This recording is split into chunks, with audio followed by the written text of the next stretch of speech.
నమస్కారం. నా పేరు doctor Ranganatham, senior neuro surgeon, ఆస్టప్రేమ హాస్పిటల్, అమీర్పేట్. ఈరోజు ఒక చిన్న ముఖ్యమైన విషయం మీద మనం మాట్లాడుకోబోతున్నాం. బ్రెయిన్లో చిప్. వినడానికి చాలా గగురుపాటు పడేటట్టుంది కదా. కానీ ఈ చేసిన వ్యక్తి ఎవరో కాదో, ఎలాన్ మస్క్ అని ఒక పెద్ద బిలియనర్ శాస్త్రవేత్త అనుకోండి, ఇండస్ట్రీస్ట్ అనుకోండి, అమెరికా. ఈయన ఏం చేసినా అద్భుతాలే. చాలామందిని నేను అనుకుంటారంటే ఎక్సెంట్రిక్ అని, ఏదో చెప్తూ ఉంటాడని, అభూత కల్పనలు ముందు చెప్తూ ఉంటాడు, కోతలు రాయడని. తెలుగులో రకరకాల పర్యాపదాలు ఉన్నాయి. కానీ నేను అలా అనుకోవటం లేదు.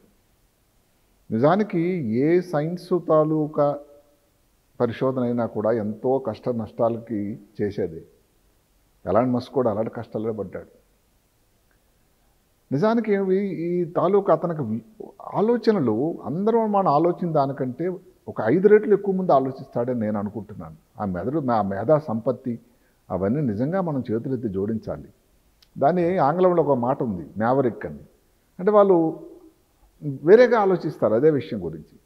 ఎప్పుడో కొన్ని సంవత్సరం క్రితం ఒక శీర్షికలో నేను చదివాను, మస్కా మజాకా అని. అంటే ఏమిటి? ఆయన చూడండి ఆలోచనలు నేను చెప్తాను నిజానికి. ఆ తర్వాత మనం చిప్ గురించి 2 మాటలు చెప్పుకుందాం. ఆలోచనలు ఏమిటి? అసలు మనం ఎక్కడో నిలబడ్డాం. మన మనసులో వచ్చిన ఆలోచన, కారు కావాలి, డ్రైవర్ లేడు. ఆ కారు ఇక్కడికి వచ్చేటట్టు చేయగలిగితే మీరు అడగండి ఎలా వస్తుందని. ఆయన అదే ఆలోచించాడు. అదే కాకుండా ఏదో మనకు ఆలోచనలు వచ్చాయి, ఏదో జ్ఞాపకాలు వచ్చాయి, కళలు వచ్చాయి.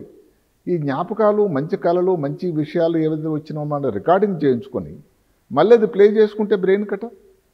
ఏదో మంచి మ్యూజిక్, మీకు ఇష్టమైన మ్యూజిక్, ఇన్స్ట్రుమెంట్ మ్యూజిక్, అదే కానీ డైరెక్ట్గా మెదడులో పెట్టి చెవులో కాకుండా పెడితే ఇవన్నీ ఎక్కడ సాధ్యం అని అనిపిస్తాయి. కానీ ఆయన ఉండేటువంటి ఇప్పుడు మాటకి టెస్లా కంపెనీని కానీ, స్పేస్ ఎక్స్ లోపలికి మనుషులను తీసుకెళ్ళి రాధస్ లోపలికి తీసుకెళ్లేటువంటి నిజంగా జరిగిన ప్రయత్నాలు కానీ, తర్వాత ఈ ఎక్స్ తీసుకోవడం కానీ, ట్విట్టర్ అని ఎంత ఒడిదుడుకులకు ఓడ్చి చేశాడన్నది నిజంగా ఆ వ్యక్తిని అభినందించాలి. ఇప్పుడు ఈ సైన్స్ అన్నది, సైన్స్ తాలూకా నిజాలు, సైన్స్ తాలూకా వార్తలు కూడా కొంత మనకు వినడానికి సైన్స్ ఫిక్షన్ లాగా ఉంటుంది, అంటే సినిమాలాగా ఉంటుంది. స్కై-ఫై అంటారు. అది మీరు నమ్మరు, 1966లో ఒక సీరియల్ వచ్చింది, స్టార్ ట్రెక్ అని. అసలు నేను కూడా అప్పుడు చిన్నవాడిని, అప్పుడు చూడలేదు. అమెరికాలో చాలా గొప్ప పాపులర్ సీరియల్. ఆ సీరియల్లో మొబైల్ ఫోన్ వాడకం గురించి చెప్పారు, నమ్ముతారా? ఇదేమిటి, ఇంకా చాలా సంవత్సరాలు మొబైల్ ఫోన్ వాడకంలో రాకముందు చేసినటువంటి ఒక ఆలోచన.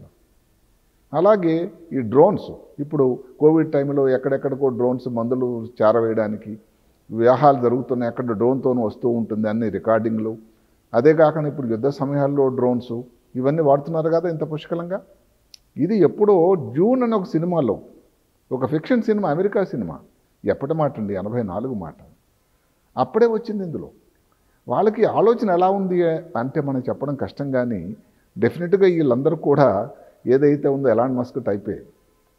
ఆఖరణ ఈ స్పేస్ స్టేషన్ అని మనకంత కొత్త స్పేస్ స్టేషన్ ఏమిటి, మనుషులు వెళ్ళి స్పేస్లో ఉండడం ఏమిటి, సంవత్సరాల పాటు అక్కడ ఉండి విహరించి అక్కడ అన్ని పరిశోధన చేయడం నమ్మడానికి నమ్మశక్యంగా లేదు కదా. ఈ మాట ఎవరో ఒక ఆయన ఆర్థర్ క్లార్క్ అని ఒక రచయిత తన బుక్లో రాశాడండి. ఎప్పుడు మాటో అది ఎంత నిజమైంది. కాబట్టి మాస్క్ అన్నది ఏవైతే కలలు గండం అన్నది నా ప్రకారం అయితే తప్పే కాదు. అబ్దుల్ కలాం గారు చెప్పినట్టు ఎక్కువ పెద్ద కళలు కనండి, పెద్దగా ఆలోచించండి, అప్పుడు మీ అందులో కొన్నైనా కళలు నిజం అవుతాయని చెప్పేవాడు మహానుభావుడు. అది సాకారం అవుతుందేమో. 2016లో ఈయనకి ఆలోచన వచ్చిన తర్వాత న్యూరాలింక్ అని ఒక కంపెనీ పెట్టాడు. అది ఒక స్టార్టప్ కంపెనీ. ఆ స్టార్టప్ కంపెనీ అప్పటి నుంచి ఏదో ఒక రోజు నాడు నేను బ్రెయిన్లో చిప్పు పెట్టి చేతులు కాలు తాలూకు అవసరం లేకుండా కాలు పనిచేయని వాళ్ళ కోసం తాలూకు పనితనం చేయించేదానికి నేను కృషి చేస్తాను అని అప్పటి నుంచి అనుకున్నారు. అందరూ కూడా అతను తీసిపడేశారు. కానీ 6 రోజుల క్రితం ఇది నిజం సాకారం అయిందంటే ఎంత సంతోషం. ముందు భావి జీవితానికి, నిజానికి ఏదైతే మేమందరం ఇప్పుడు మాట్లాడుతున్నామో 2000 సంవత్సరాలు ఇప్పుడు ఏదైతే నడుస్తున్న ఈ శతాబ్దం బ్రెయిన్ శతాబ్దం అంటే ఇంత గొప్ప పరిశోధన వచ్చిందంటే నిజానికి దానికి అంత సింపుల్గా జరగలేదండి. 2016లో న్యూరాలింక్ అన్నటువంటి కంపెనీ పెట్టిన తర్వాత ముందు డైరెక్ట్గా ఏ కంపెనీ వాళ్ళు ఏ కంట్రీ ఏ దేశం వాళ్ళు కూడా దానికి మానవుల్లో దానికి పరిశోధన చేయడానికి యాక్సెప్ట్ చేయరు కదా. దానికి కోతులు, పందులు ఇలాంటి వాటి మీద ఆయన పరిశోధన ఆయన ల్యాబ్లో చేయడం మొదలుపెట్టాడు. 1500 జంతువులు చనిపోయాట. ఈ యానిమల్ రైట్స్ వాళ్ళు చాలామంది కత్తిగట్టి మాస్క్ ఇట్లా చేస్తున్నాడు అని అంటే దానికి ఫైన్లు, కోర్టులు, కేసులు రకరకాలు నడిచాయి. అయినా విడిచిపెట్టలేదు. 2022లో ఒక పరిశోధన డిసెంబర్లో చేశాడు ఆయన. ఒక కోతి, దాని పేరు స్వేక్ అని పెట్టాడు దాని పేరు. అది పింగ్ పాంగ్ లాగా ఒక ఏదో కంప్యూటర్ తాలూకా కర్సర్ కదిలిపించడం, ఏది చేతులు కాలు పనిచేయకుండా చేసింది 4 కాళ్ళు. అది చూసి ప్రజలందరూ ఇది నిజంగా చెప్పింది నిజం కాబోతుందా అని అనిపించింది. తర్వాత FDA వాళ్ళు ఆయన తాలూకా ప్రయత్నాలని ఆలోచించి దానికి ఒక సంస్థ ఉంటుంది అమెరికాలో, ఇలాంటి పర్మిషన్ ఇచ్చే సంస్థ, food and drug agriculture organisation అని. వాళ్ళు పర్మిషన్ ఇచ్చారు. ఇంకా నువ్వు మనుషులకు ట్రయల్స్ చేయొచ్చు అబ్బాయి అని. అప్పటి నుంచి ట్రయల్స్ మొదలెడితే రోజు వార్త వస్తేట వేల మంది వెళ్ళి వాలంటీర్లు రెడీగా ఉన్నారట. నేను కూడా ఈ పరిశోధనకు రెడీ అయ్యాను అని అమెరికాలో లైన్ కట్టేశారట ఇలాన్ మస్క్ ఆఫీస్ ముందు. అందులో ఒక మనిషిని అతను ఒక ఎంచుకోవడం ఏమిటి, 40 సంవత్సరాలు వాళ్ళు ఉండాలి, కాళ్ళు చేతులు పని చేయకుండా ఉండాలి. ఇది మొట్టమొదటి పరిశోధన. ఈ కాళ్ళు చేయకుండా పనికుండా ఉండే వాళ్ళు ముఖ్యంగా ఏమిటంటే యాక్సిడెంట్ అయిందనుకోండి, చాలా విషాదకరం అది. ఏదో పెద్ద యాక్సిడెంట్ అయితే 1,00,000 మందిలో ప్రపంచమంతటా కూడా 50 మందికి యాక్సిడెంట్ల వల్ల అయ్యి కాలు పని చేయకుండా ఉండేవాళ్ళు ఉన్నారు. మెదడు బాగా పనిచేస్తుంది, కాళ్ళు చేతులు అచేతనంగా ఉంటాయి, మాట్లాడతారు, అన్నీ గుర్తుంటుంది, ఏమీ చేయలేరు. ఎంత ఇబ్బందికరం. అలాగే ఇంకొక వ్యాధి ఉంది, ఎమైట్రోపిక్ స్క్లెరోసిస్ అని, మోటార్ న్యూరాన్ డిజీజ్ అంటారు. అది ఒక ప్రఖ్యాత భౌతిక శాస్త్రవేత్త స్టీఫెన్ హాకింగ్ అనే ఒక గొప్ప వ్యక్తికి, ఇంకా కొంతమంది కూడా అలాగ ఉన్నాయి, ఈ జబ్బు వచ్చింది.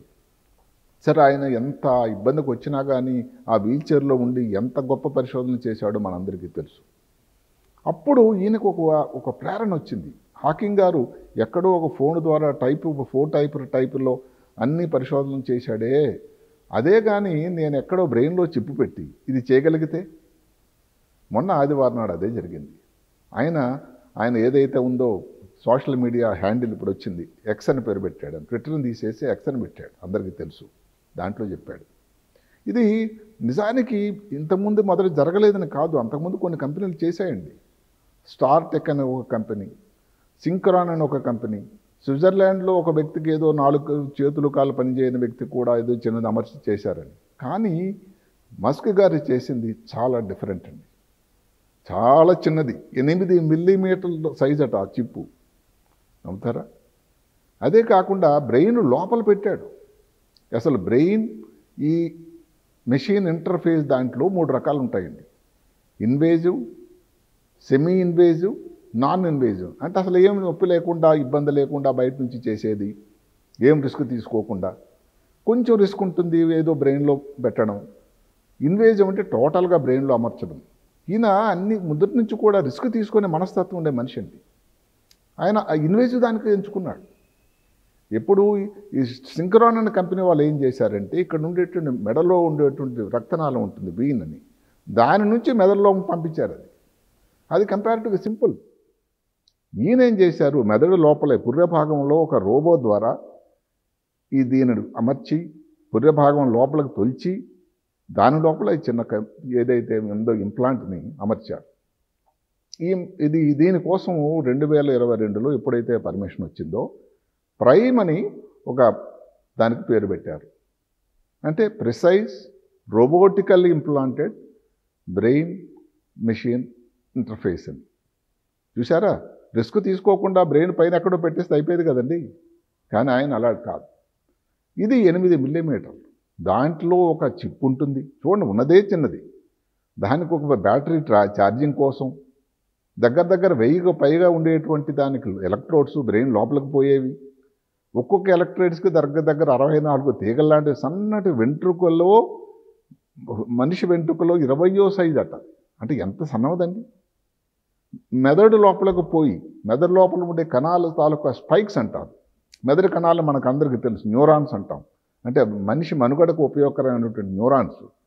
అక్కడ నుంచి వచ్చేటువంటి ఆ ఉత్ప్రేరకాలు బ్రెయిన్ స్పైక్స్ని పికప్ చేయడానికి ఈ చిన్నవి ఈ తీగల్లాంటి దారపోగుల్లాంటి పంపించాడు. ఇది మనకు వినడానికే కష్టంగా అనిపించినా కూడా నిజానికి చాలా తక్కువ కంబర్సమ్మ మిగతా వాళ్ళు చేసేటువంటి ఏదైతే వాటి కంటే పరిశోధనల కన్నా. అదే కాకుండా ప్రెసిషన్ అన్నది చాలా చాలా ఎక్కువ. కాబట్టి ఇతను చేసినటువంటి రిస్కీ ఎక్విప్మెంటు, రిస్కీ ఏదైతే ఉందో, ప్రయత్నం ఏదైతే ఉందో, నిజంగా ప్రెసిషన్ అనేది చాలా చాలా ఎక్కువైంది. కానీ ఇక్కడ జరుగుతున్నదల్లా ఏమిటి, ఆ కంప్యూటర్ పేరు తానైతే ముద్దు పేరు పెట్టుకున్నాడు, N1 R1 అని. N1 అంటే ఆ చిప్పు ఇంప్లాంట్ పేరు, R1 అంటే రోబో పేరు. రోబో అన్నది 6 నుంచి 8 అడుగులు ఎత్తట. బాగానే ఉంది. ప్రాబ్లం ఎలా మస్క్ గారితో ఎక్కడొస్తుంది? అవి పూర్తిగా వివరాలు ఈరోజు కూడా సైంటిఫిక్ కమ్యూనిటీకి వివరించలేదు. ఏదన్నా కొత్త ప్రయోగం, కొత్త మందు కానీ, కొత్త ప్రయత్నం కానీ వచ్చినప్పుడు ప్రపంచం అంతా తెలుసుకునే హక్కు ఉంది. ఎవరికి కూడా ఎంతమంది అడిగినా డీటెయిల్స్ చెప్పలేదు. వ్యక్తి తాలూకా డీటెయిల్స్ లేవు, వ్యక్తి తాలూకా ఫోటోలు లేవు. కానీ పేషెంట్ బాగున్నాడు, ఏం కాంప్లికేషన్ లేవు అని. ఇక్కడ గ్రహించాలేదు మాస్క్ గారు, దయచేసి మీరు అర్థం చేసుకోండి. ఎందుకంటే ఏ వైద్యమైనా కూడా దానిలో కొంచెం గొప్ప రిస్క్ ఉంటుంది మహాశయ. ఇప్పుడు లోపలికి మీరు చాలా సన్నటి వైర్లు పంపించారు, బ్రహ్మాండం చేశారు మీరు. దానివల్ల బ్రెయిన్లో వాపు రావచ్చు. మీ ల్యాబ్లోనే 1500 జంతువులు మరి జరిగిపోయాయే, మనిషికి ఏం జరగదా? రిస్క్ ఎక్కడుంది? అంటే మీరు వాళ్ళ దగ్గర కన్సెంట్ తీసుకొని చేస్తున్నారు, నిజమే, అయినా రిస్క్ ఉంటుంది కదా. కాబట్టి వాళ్ళకి చెప్పడం అన్నది మిగతా కమ్యూనిటీకి. అదే కాకుండా సైన్స్ ఎలా, ప్రగతి ఎలా ఉంటుందంటే ఒకరు చేయగలిగితే ఇంకొకరు కూడా చేయగలగాలి. ఇప్పుడు అంత పద్ధతిలో కాకపోయినా దగ్గరలో. కాబట్టి వివరాలు తెలియజేయాల్సినటువంటి ఒక అంశం మీకు ఉన్నది, అది మీరు ఆలోచించక తప్పదు. దీనికి ఏమిటంటే అతని ఆలోచన చూడండి, అసలు చాలా అమేజింగ్గా ఉంటుంది. మెదడు లోపు ఇందాక చెప్పుకున్నట్టుగా మనం బ్రెయిన్ స్పైక్స్ ఉంటాయి. ఆ బ్రెయిన్ స్పైక్స్ని ఒక డివైస్ దానికి అనలైజ్ చేసి దానిలోకి వెళ్తాయి. అది అనలైజ్ చేస్తుంది ఏమిటి అని, అంటే విశ్లేషణ చేసిన తర్వాత దానిని మారుస్తుందట. ఏ విధంగా? ఒక కమాండ్. ఉదాహరణకి వ్యక్తికి ఏదో పని చేయాలి, తాగాలి, ఎవరినో పిలవాలి, అతను చెప్పగలరు కానీ కాలు చేయి పని చేయటం లేదు, చేయలేకపోతుంది. ఈ కంప్యూటర్ ద్వారా ఏదైతే ఉన్నదో స్పైక్స్ మెదడు నొప్పి నుంచి వచ్చినవి ఒక కమాండ్ రూపంలో, అంటే మెదడులో ఉన్నటువంటి ఆలోచనల్ని పరిశోధన లోపలికి పంపించేటువంటి ఆలోచన. వచ్చింది ఆలోచనే, క్రియారూపం దాల్చడం. ఎంత ఆలోచన! ఆ తర్వాత ఏదైతే ఉందో దానికి వెళ్ళినటువంటి సమాచారాన్ని ఎక్స్టర్నల్ డివైస్ ఒకటి, అంటే ఏమిటి, ఇక్కడ నుంచి వచ్చేది కంప్యూటర్ పెట్టారు, చిన్నది చెప్పు, ఒక యాప్ ఉంది, న్యూరాలింక్ యాప్ అని. ఆ న్యూరాలింక్ యాప్కి కనెక్ట్ చేశాడు. ఆ యాప్ నుంచి ఈ మెసేజ్ అంతాను ఈ కర్సర్కి వచ్చి ఈ కంప్యూటర్కి కానీ లేకపోతే మొబైల్కి కానీ మనిషి తాలూకా వాడకానికి ఉపయోగపడుతుంది. ప్రస్తుతానికి కూడా సమాచారం నిజానికి ఇంతే, ఏదో కాలు నడిచేస్తారు, చేతులు నార్మల్ అయిపోతున్నాయని కాదు. కానీ ఇది ప్రస్తుతానికి ఉన్నది.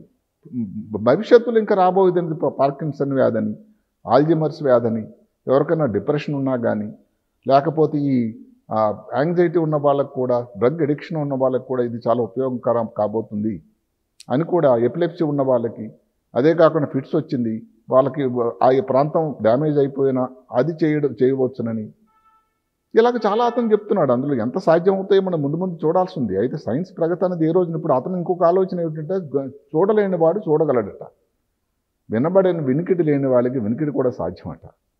అంతకంటే ఇంకా మనం ముందుగానే స్ట్రెచ్ చేసినట్టయితే మన ఆలోచనని ఏదైతే ఉందో మెమరీని, కాన్సన్ట్రేషన్ని ఇంప్రూవ్ చేయడానికి కూడా ఇది ఉపయోగపడుతుంది. ఇది ముందు తరాల వరకు జరుగుతుందని ఎలాన్ మస్క్ గారు చెప్పారు. అయితే ఇప్పుడే ఉన్న పరిస్థితిని బట్టి ఈ గొప్ప పరిశోధన మనం చెప్పక తప్పదు. దానిలో కాంప్లికేషన్స్ అంటూ లేకుండా ఉండడం అని మనం కోరుకుందాం. ఏదైతే FDA వారు ఈ సంవత్సరంలో 11 మందికి ఇంప్లాంట్ చేయడానికి పర్మిషన్ ఇచ్చారట. ఈయనకి సరిగదా. ఈ ఏదైతే ఉందో ఈ సపోర్టర్స్ ఉంటారంటే డొనేషన్స్ ఇచ్చేవాళ్ళు, వీళ్ళంతా సపోర్ట్ స్టార్టప్కి, ఈ సింకరాన్ వాళ్ళకి $130 మిలియన్ అయితే మస్క్ గారు దానికోసం $360 మిలియన్ ఇచ్చారట ఆల్రెడీ, డొనేషన్స్, సపోర్ట్స్. చూసారా? అంటే ఆయన ఎంత ఎక్స్టెన్సివ్ అనిపించినా కూడా ఆయన మాట మీద, ఆయన పనితనం మీద ప్రజలకు అంత గురి కుదిరిందని చెప్పడానికి. కాబట్టి జరిగినటువంటి 6 రోజుల క్రితం జరిగిన ఈ గొప్ప చిప్పు తాలూకా పెట్టడం మెదడు లోపల చాలా గొప్ప సైన్స్కి ప్రగతి అని నేను నాంది ప్రస్తావన నేను అనుకుంటున్నాను. వినేదానికి కొంచెం బొల్లు గగురుపాటు చేసినా కూడా అది నిజం కాబోతుంది. ఇప్పుడు ఒక్క మాట చెప్పుకుందాం. ప్రపంచమంతటా కూడా ఇందాక చెప్పినట్టుగా ఎంతమంది లక్షల మంది ఉన్నారండి, దగ్గర 2.5-3 లక్షల మంది ఉన్నారండి కాళ్ళు చేతులు పని చేయకుండా మోటార్ న్యూరాన్ డిజీజ్తో సరి. రోడ్ల తాలూకా స్పీడ్ పెరిగింది, వాహనాలు పెరిగాయి, దాంతో ఈ యాక్సిడెంట్ల తాలూకా సంఖ్యాపరంగా చాలా పెరిగాయి. వీళ్ళందరికీ మొదట పార్కిన్సన్ వ్యాధి, ఆల్జీమర్స్ వ్యాధి, డిప్రెషన్ సంగతి తర్వాత మాట్లాడదాం. వీళ్ళందరూ కూడా వాళ్ళు అనుకున్నాల్సినటువంటి మనసులో వచ్చినటువంటి ఆలోచనని ఇదే క్రియారూపంగా చేయగలిగితే, ఆ కర్సర్ ద్వారా చేయగలిగితే ఎంత సంతోషంగా ఉంటుంది ఆలోచించండి. ఈ కాంప్లికేషన్లు ఏదైతే మనం మెదడులో వాపు, మెదడులో రక్తం రావడం, ఇన్ఫెక్షన్ అన్నది ఈ చిన్న పోగులు లాంటివి లోపలికి వెళ్తున్నాయి కాబట్టి ఛాన్సెస్ చాలా తక్కువే నేను అనుకుంటున్నాను. అయినా ఉండవు అని కాదు. అదే కాకుండా మెయిన్గా ఏమిటంటే ఇప్పుడు ఈ చిప్పే పెట్టారు, దాని నియంత్రణ ఈ వ్యక్తి మీద ఉంటుందా? ఎవరికైనా తెలిసిన వ్యక్తికి దాని మీద నియంత్రణ తీసుకుంటే ఈ మనిషి తాలూకా ఇబ్బంది ఇదంతా ఇప్పుడు మొబైల్లో వచ్చిన హ్యాకింగే అవుతుంది, కంప్యూటర్లో హ్యాకింగ్ అవుతుంది, ఈ చిప్ హ్యాకింగ్ కాకుండా ఉంటుందా అని అంటే ఇవన్నీ ప్రశ్నలు. దానికి పేటెన్సీ కానీ, దానికి ఏమిటి నియంత్రణ కానీ, కంట్రోల్ కానీ మస్క్ గారు పెడతారు అని మనం వేచి చూడాలి. అదే కాకుండా ఇప్పుడు మీరు మెమరీ తెలివిని పెంచడానికి, లేకపోతే జ్ఞాపకశక్తిని పెంచడానికి కూడా ఇది ఉపయోగపడుతుంది అని ఆయన చెప్పారు. ఇప్పుడు చాలామంది ధనవంతులు ఉన్నారు, మరి దానికి కావలసిన కాస్ట్లీయెస్ట్ చిప్ పెట్టుకొని ఇంకా మిగతా వాళ్ళ మీద స్కోర్ చేసేసి ఏది బిజినెస్లో కానీ లేకపోతే పరిశోధనలు కానీ చేస్తే ఎలా ఉంటుంది? ఇవన్నీ ప్రశ్నలు మన ముందున్నాయి. ముందు తరాల వారి భావితరాలకి ఇవి ప్రశ్నలు అవుతాయి. కొంతవరకు మాస్ గారు కూడా దీనికి సమాధానం చెప్పాల్సిన అవసరం ఉందని కూడా నేను అనుకుంటున్నాను. అంతేకాకుండా ఇప్పుడు నేను అనుకోవడం ఆ సమయం ఆసన్నమైంది. ఆయన పర్సనల్ లైఫ్ ఎలా ఉంది, ఆయన తాలూకా ఎలాంటి ఒడిదుడుకులకు ఎదుర్కొన్నాడని మనం పక్కన పెడితే, ఈ గొప్ప పరిశోధనకి ఏదైతే చేశారో మానవాళికి ఉపయోగకరంగా ఉంటుంది అని నా ఆలోచన. ఇది నోబెల్ కమిటీ వాళ్ళు కూడా ఆలోచించి ఈ సైన్స్లో వచ్చేటువంటి నోబెల్ ప్రైజ్ కూడా ఎలాన్ మస్క్ గారికి ఇవ్వాలని, టెక్నాలజీలో కానీ మెడిసిన్లో కానీ ఇవ్వాల్సినటువంటి అవసరం ఉందని, సమయం ఆసన్నమైందని నేను నమ్ముతున్నాను. నమస్కారం. అద్భుతమైన ఆరోగ్య వీడియోల కోసం 3TV హెల్త్ ఛానల్ ని లైక్ చేయండి, కామెంట్ చేయండి, సబ్స్క్రైబ్ చేయండి, అలాగే షేర్ చేయండి. థాంక్యూ.